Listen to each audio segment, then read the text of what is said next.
Good morning! So, nandito na naman tayo ngayon sa Small Talk with Yumi.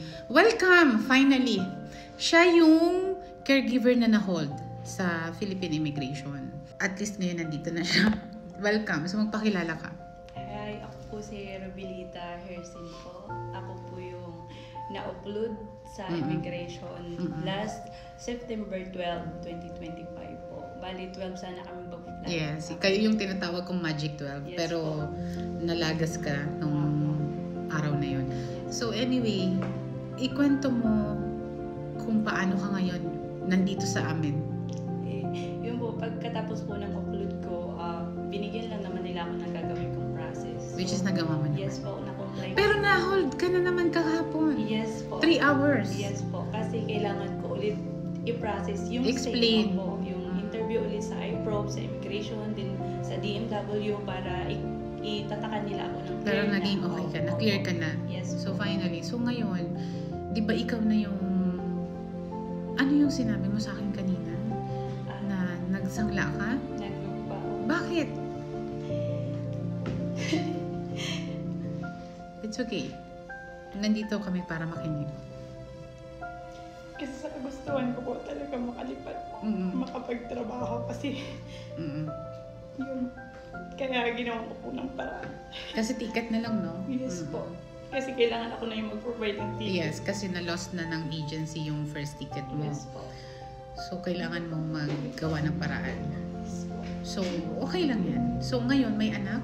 Yes po. Ano yung iniwan mong pangako sa anak mo at nanay mo? Na mag-aral sila mabuti kasi kaya ko hinarap lahat ng pagsubok para sa kanila. Sa nanay ko naman, gusto kong iparanas sa kanya. Gusto kong suklian yung paghihirap niya. Okay. Yun po. Gusto kong maranasan niya yung mga bagay na hindi niya nararanasan noon. Ano yung mga yun? Bigyan mo kami. Yung pwede mo lang i-share. Tulad po ng yung maparanas ko sa kanya yung kahit hindi maging doon niya, yung maging simple na lang yung buhay na pag sinabi niya magpapagupit siya, magpapayos, magpapalinis ng koko. So, kaya mo na ibigay. Kaya ko na pong ibigay. Yes, kahit next month, pwede mo na siya ibigay.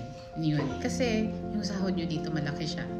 So, pagbutihin mo, huwag mo sasayangin yung binigay naming opportunity sa'yo kahit na sabihin natin na first timer ka. Yes. So, ibigay mo yung best mo. So, hindi ko po sisirain yung tiwala niya sa akin. Yes. Hanggang kaya ko pong gagawin. Okay. So, ano mo sa nanay mo ngayon? Message mo? Sa nanay ko, Nay, salamat sa pag-aalaga sa mga anak ko. Wala akong ibang pagkakatiwalaan sa kanila kung hindi ikaw lang. Huwag kang mag-alala. Bahalang araw. Magkakabawi ako sa'yo sa lahat ng sakripisyo mo. Kahit hanggang sa huli, itong pag-alis ko, ikaw pa din yung nag-provide para sa akin. Make your mom proud of you. Yes po. Yes. Salamat na Sooner. po. Nag-iingat kayo dyan palagi para sa inyo. Yung iyak mo na yan, sooner or later, mapapalitan mo yan ng ngiti.